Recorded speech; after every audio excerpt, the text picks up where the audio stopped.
So once again, very good morning to all. So let's start with our today's topic. That is another topic, that is the black body. Okay, black body. ठीक है बेटा, black body जो है आपकी वो क्या होती है? ब्लैक बॉडी एक तरह से ऐसी बॉडी है जो सारी की सारी रेडिएशंस को जो उसके पे फॉल कर रही हैं उसको कंप्लीटली क्या कर लेती है? एब्जॉर्ब कर लेती है किसी भी टेम्परेचर पर। ठीक है, उसको हम क्या बोलते हैं? That is known as your black body. कल मैंने आपको बताया भी था इसके रिगार्डिंग कि अगर हमारे पास ये ब्लैक बॉडी है और इसके अंदर हमारे पास मॉलिक्यूल्स हैं, इस ब्लैक बॉडी के मॉलिक्यूल्स हैं और उसके ऊपर कोई भी लाइट क्या कर रही है बेटा? इंसिडेंट कर रही है। क्या कर रही है? इंसिडेंट कर रही है। ठीक है, इस मॉलिक्यूल ने क्या करा? उस लाइट को एब्जॉर्ब कर लिया और री एमिट हो गया, एमिट कर दिया उसने। ठीक है, वो एमिशन किसके पास गई? इस मॉलिक्यूल के पास गई, इसने उसको एब्जॉर्ब कर लिया, दोबारा से री एमिट कर दिया, री एमिट करने के बाद फिर दोबारा से गया, उसने एब्जॉर्ब कर लिया, री एमिट हो गया। इस तरह से क्या होगा? आपका प्रोसेस चलता जाएगा। ठीक है, लेकिन यहाँ पर आपका जो रिफ्लेक्शन पार्ट है वो इस बॉडी से बाहर रिफ्लेक्ट नहीं करेगा, ना ही ट्रांसमिट करेगा, ना ही रिफ्लेक्ट करेगा। ठीक है, तो इट मींस जो आपका स्पेक्ट्रल एब्जॉर्प्टिव पावर है इस केस में वो क्या रहेगा? 1 रहेगा। ना एमिट कर पाएगा, ना उसको क्या कर पाएगा? ट्रांसमिट कर पाएगा। ठीक है, सेकंड केस आपका क्या है? 0 रिफ्लेक्शन, इस बॉडी से बाहर नहीं जा पाएगा, रिफ्लेक्ट नहीं कर पाएगा। ठीक है, और नेक्स्ट आपके पास 0 ट्रांसमिटेंस, ट्रांसमिट भी नहीं कर पाएगा। उस तरह की जो बॉडीज होती हैं that is known as your black body radiation. क्या बोलते हैं उसको बेटा?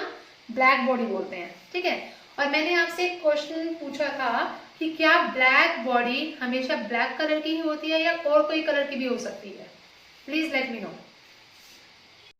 जो ब्लैक बॉडी जो है, देखिए, इट इज नॉट नेसेसरी कि वो ब्लैक कलर की ही बॉडी हो। ठीक है, हो भी सकती है, can be a black body.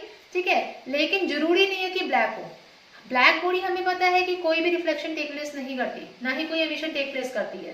ठीक है, वो ब्लैक कलर की है और वो ब्लैक कलर क्या करता है? एब्जॉर्ब करता है, हमें पता है। ठीक है, जैसे अब हम बात करें कि दूसरे कलर का अगर कोई वेवलेंथ है, ठीक है, ब्लैक बॉडी नहीं है, तो क्या वो रिफ्लेक्ट कर देगा? ऐसा कोई जरूरी नहीं है बेटा। दूसरे कलर के जो आपके जो बॉडी होती हैं, लाइक रेड है, येलो है, ब्लू है, कोई भी है, ठीक है, वो डिपेंड करती है टेम्परेचर के ऊपर। अगर टेम्परेचर ज्यादा तो वो ऑब्जर्व कर लेगी, टेम्परेचर कम है तो नहीं कर पाएगी। ठीक है, तो ऐसे कोई जरूरी नहीं है कि ब्लैक कलर की जो बॉडी, ब्लैक बॉडी के बारे में अगर हम बात करें तो वो सिर्फ ब्लैक कलर का ही हो।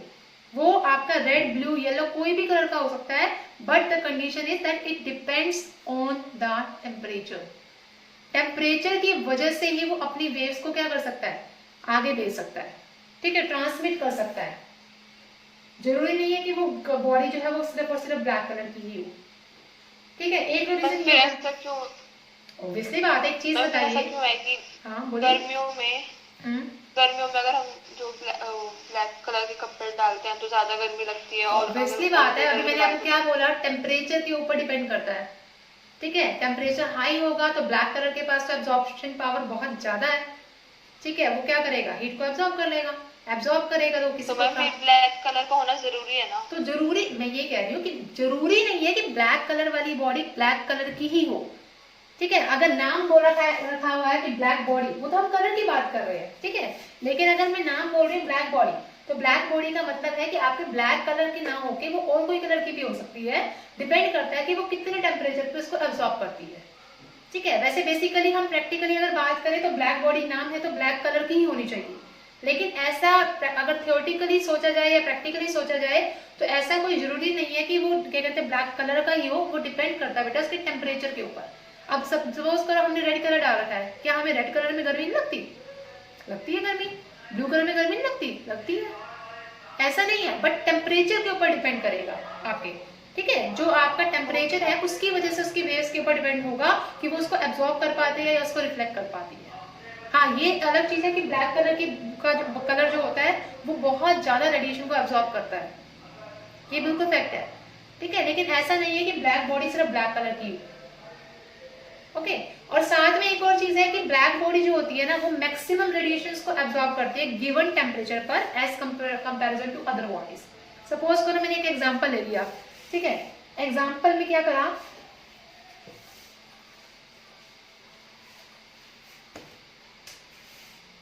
ये आपके पास एक बॉडी है, ठीक है, ये एक बॉडी होगी, दूसरी बॉडी होगी एक उसमें, ठीक है। इसे एक और ये थर्मल इक्विलिब्रियम में है दोनों, एक पर्टिकुलर टेम्परेचर पे रख रखा है।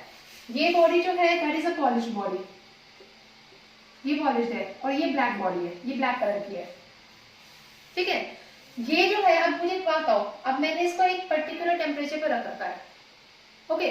अब यहां से मैंने क्या करा, इसको और टेम्परेचर प्रोवाइड किया, तो कौन सी बॉडी जो है वो ज्यादा एब्जॉर्ब करेगी इन दोनों में से?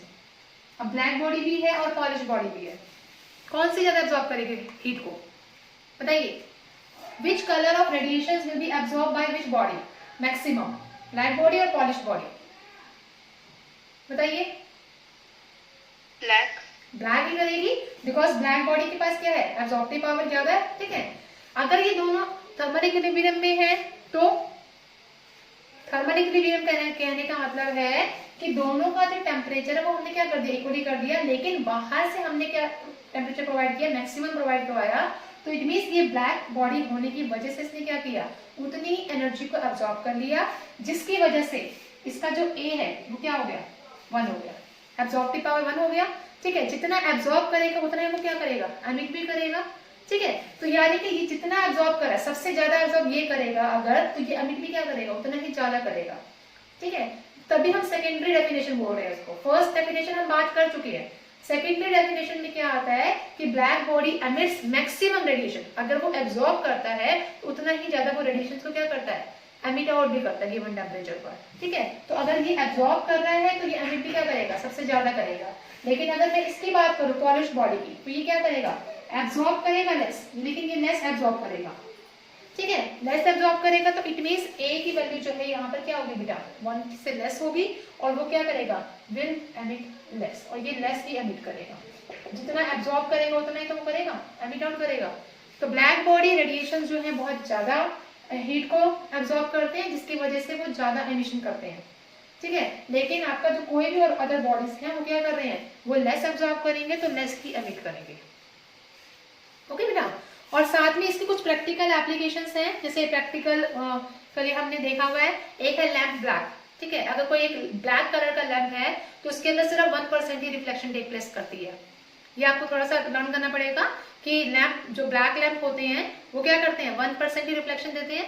ग्रेफाइट जो पेंसिल की आगे की वो होती है, कार्बन की जो लेड बनी हुई होती है ग्रेफाइट, वो 3% रिफ्लेक्शन करती है। प्लेटिनम, गोल्ड, ब्लैक, ये ब्लैक कलर के होते हैं, इनकी एब्जॉर्प्शन पावर भी बहुत ज्यादा होती है। और साथ में जो आइसोथर्मल एनक्लोजर है, आइसोथर्मल का मतलब होता है कि वो बाहर ना जाने दे। जैसे फॉर एग्जांपल इन्होंने यहाँ दिखा रखा है आइसोथर्मल एक्सपोजर का, एनक्लोजर का, कि आपके पास एक बॉडी है, ठीक है, आइसोथर्मल है, यानी कि वो क्या कर रही है, ये आइसोथर्मल बॉडी है। बड़ी आइसोथर्मल, आइसोथर्मल का मतलब क्या होता है,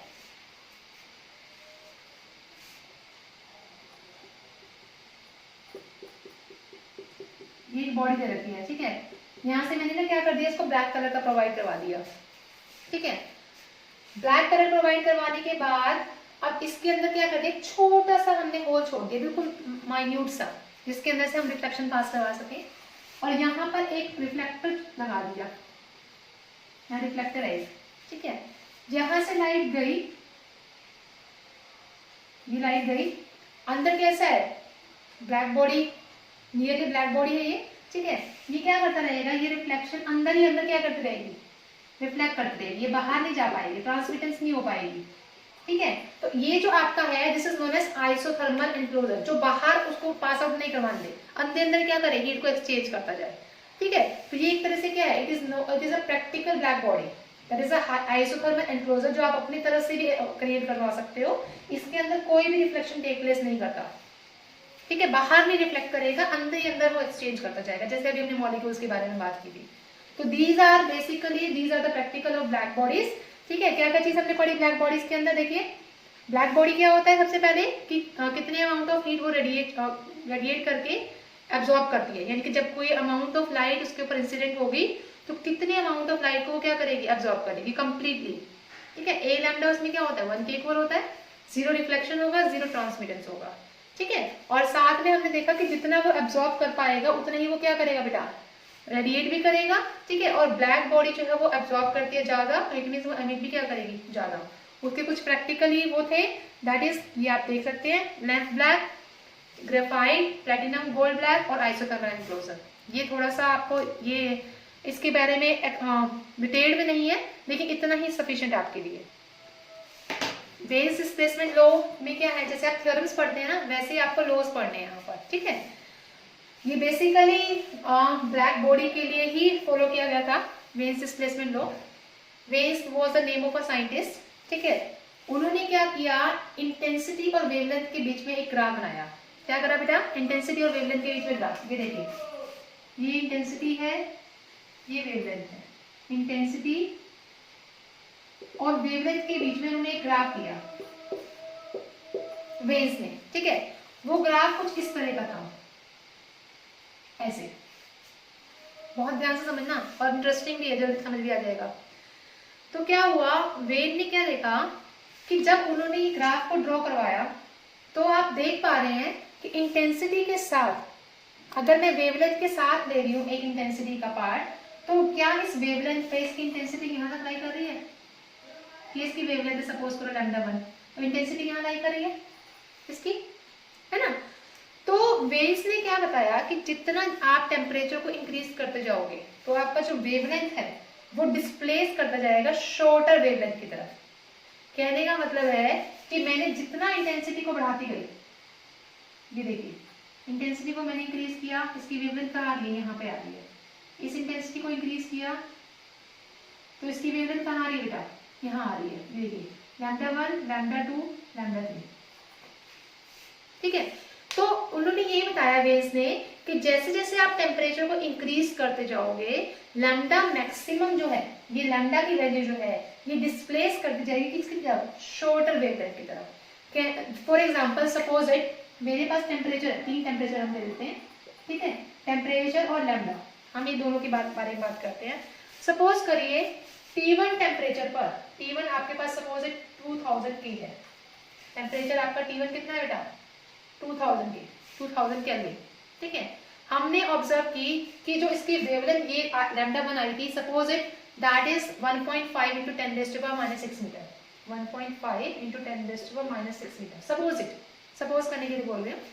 फिर हमने क्या किया, टेम्परेचर को इंक्रीज किया, T2 हमने वैसे 3000 केल्विन।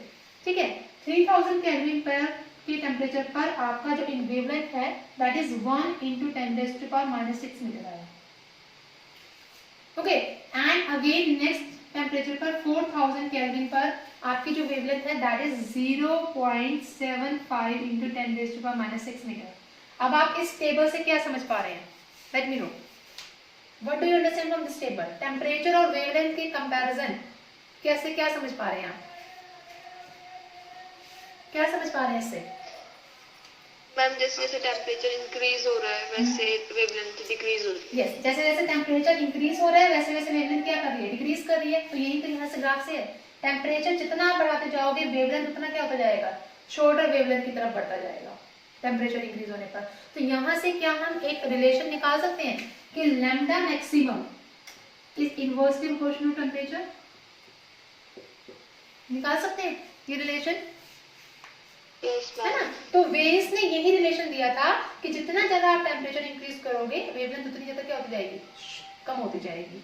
और यहां से उन्होंने रिलेशन निकाल दिया इससे कि lambda maximum into temperature is equal to constant, और इस कांस्टेंट का नाम दे दिया गया बी, स्मॉल बी।